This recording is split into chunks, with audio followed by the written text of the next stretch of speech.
বন্দে ভারত ট্রেনে আজকে আমরা যেটা দিয়ে ব্রেকফাস্ট করেছিলাম সেটা হচ্ছে মায়ের হাতের তৈরি আলুর পরোটা আর আলুর দম। দেখতে দেখতে চলে এলো ফারাক্কা ব্রিজ, যেটা হচ্ছে পশ্চিমবঙ্গের মধ্যে সবথেকে বড়। আর এর জলের লেভেলটা খালি দেখো। অনেকক্ষণ বসে থাকতে থাকতে পা আসলে ব্যথা হয়ে গেছিলো, তাই বাবা একবার স্টেশনে নেমেছিল। কিন্তু এখানে স্টেশনে নামলে একটাই প্রবলেম, খুব তাড়াতাড়ি উঠেও পড়তে হবে, তার কারণ দরজা একবার বন্ধ হয়ে গেলে আর কিন্তু খোলা যায় না। এনজেপিতে আমরা নেমে গেছি, তো নামার সঙ্গে সঙ্গে যেটা দেখলাম সেটা হচ্ছে একটু আগেই বৃষ্টি হচ্ছিল, বেশ মেঘলা ওয়েদার। এরপরে আমরা লাঞ্চ করতে নামলাম সেবক ব্রিজের কাছেই একটা রেস্টুরেন্টে। এখানে আমাদের অনেকটা সময় চলে গেছিলো, তার কারণ ওদের খাবার শেষ হয়ে গেছিলো, তো নতুন করে আবার রান্না করতে হয়েছিল।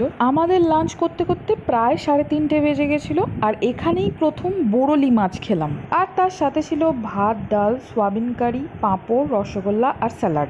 বাকি পার্টটা নিয়ে আসছি পরের মিনি ভ্লগে।